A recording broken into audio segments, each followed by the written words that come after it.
Canada is leading the world with highest household debt to GDP ratio.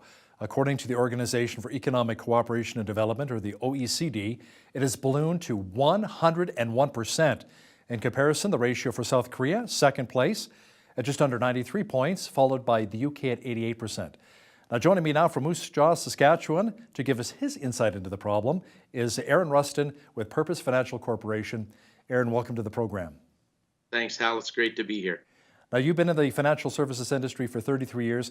Can you explain what it means for Canadians when the household debt to GDP ratio rises over 100%?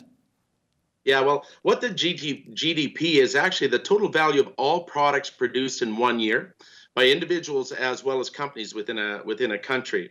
And that includes even international corporations that have an entity or an identity within the country itself. What it means is that collectively we owe more money personally than the country actually produces as far as GDP each year.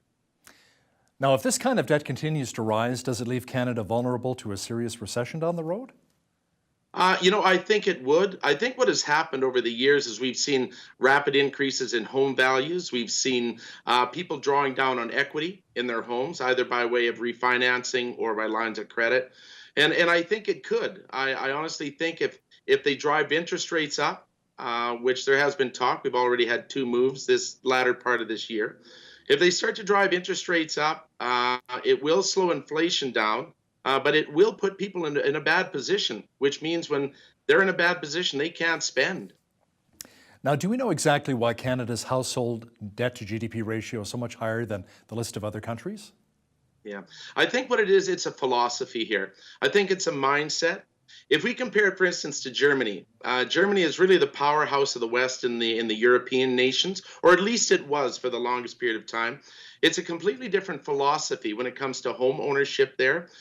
Less than 40, about 30% of people in Germany actually own homes. In fact, they give greater incentives for renting over there.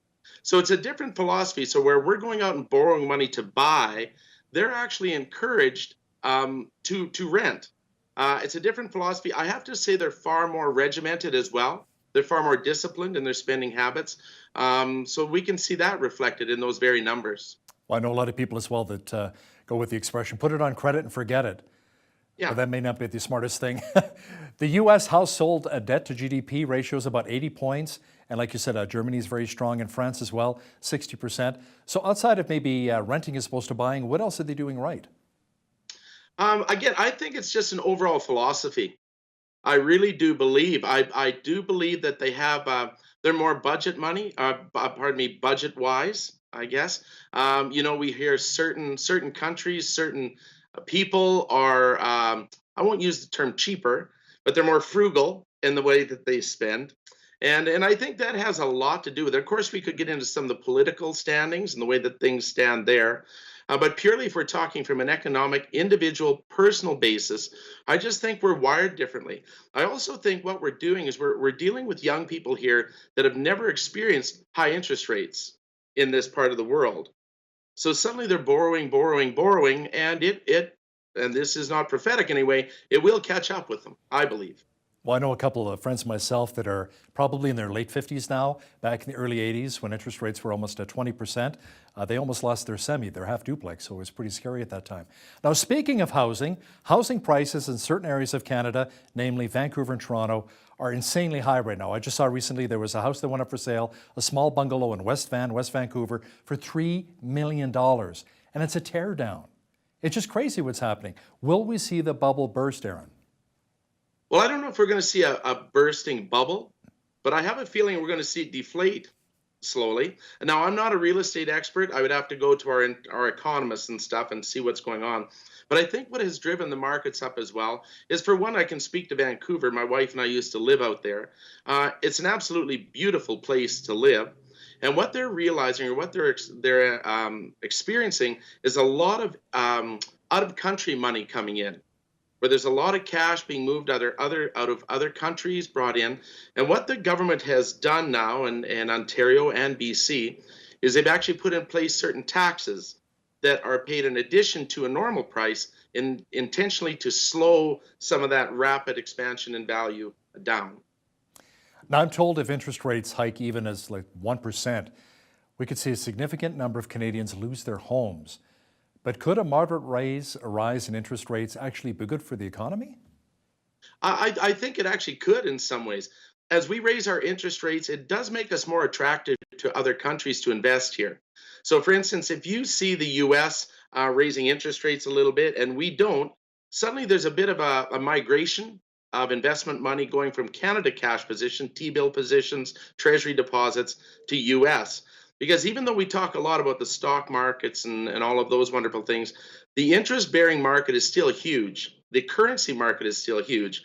So interest rates rising a little bit could actually be good for us on an overall economic position, I believe, in some ways.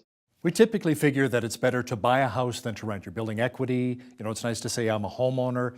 But with the current housing bubble, like we just talked about, maybe it's better to actually rent, especially for younger couples that don't have that down payment that they need for a home, especially in some of the bigger markets, like you said, in Vancouver and even in Toronto. Yeah, we do a lot of analysis for young couples because we work with the people just starting out to our high net worth private wealth management people. And we do that analysis a lot for individuals as to whether it's best for them to rent for at least a bit or to buy. And I actually, before we went on the air here, I was doing some work for one of the clients.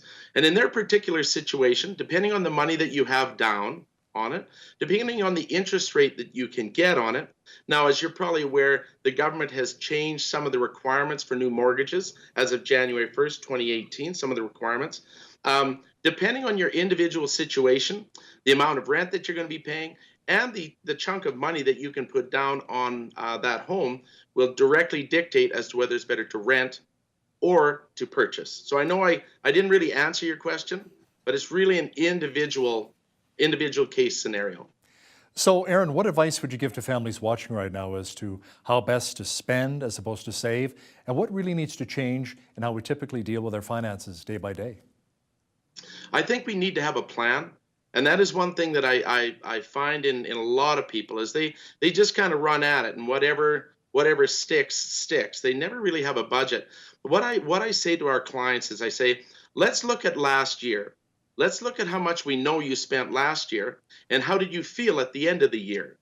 Okay? So Christmas is a great time to address this very matter coming up because we're running out, we're buying things for people. We really don't know how much we have to spend.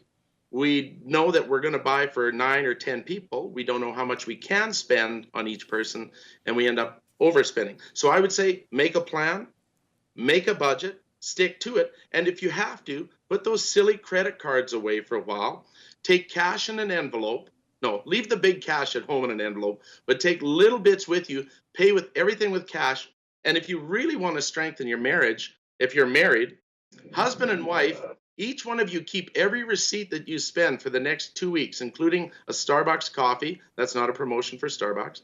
Starbucks or whatever, and see how much you really spend. That'll bring you in line. You know, that's so true with a credit card or even a debit card. You can spend so easily, right? But if you have, let's say, $20 or $40 per day, or even less than that, you stick to more of a budget. Now, for those people who are in debt looking to get out, where should they start? Maybe even consider a consumer proposal if they're so deep in debt that they can't get out from under it? Yeah, that is one of the latter options, I guess, because when you go that route, that is effectively one step before a bankruptcy. And really having a credit proposal put forward does directly affect your credit rating overall. That being said, if you're in a very difficult position, you may have already really kicked your credit rating, in doing that. But yeah, it really is, again, coming back to a plan. Sit down with someone that can be unobjective to it. They don't look at what, you or how you feel or warm fuzzies that you get, but literally look to, here's how much we have, here's what we want, and be realistic in it. And then break it down. We actually have a chart that we give to our clients that have percentages. So if at the end of the month I have $100 left over or I have $500 left over, X number percentage of that 100 or 500 is going to be allocated to debt, to savings, to insurance, to all of those things, right? So we work at bringing down that debt as well as hopefully working towards accumulating some money for your future. So let me ask you something. Disposable income, how is it now as opposed to, let's say, 10 or 15 years ago for Canadians? do we have much disposable income right now for movies, for going out for dinners and so forth? I think that's one of the things that have got us into this issue that we're facing right now are the movies and are those other things. We've gotten away from staying home and socializing at home. Everything is about let's just get out of here. I've worked all day. Let's get out and spend some money. And I think that has become more and more prevalent over time. I find even with my wife and I, our kids are grown up and gone now. So you know what? She works, I work, I put in hours as she does. So we tend to get out a little bit more, but we've actually over the last year started staying home a little bit more as well. And man, it makes a huge, huge difference. Staying low key. I think that's one of the big things, and that's where we're getting caught up, I believe. Now, for those who want to start saving for the future but really don't know where to start, Aaron, what types of investments would you recommend? Well, it does come down to an individual decision again.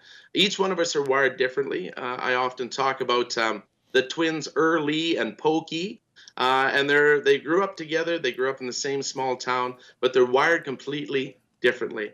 So you know what I say though? The younger you are, the more, if I might use this, the more risk you can take in your investments.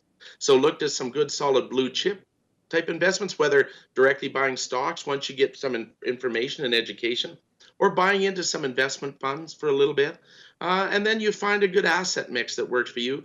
Find a good advisor, one that you can trust, one that doesn't peddle product, and one that can really make a difference. That's a great place to start. Aaron Rustin of Purpose Financial Corporation in Moose Jaw, Saskatchewan. Thanks a lot for joining me today. Thank you, Hal. Great to be here.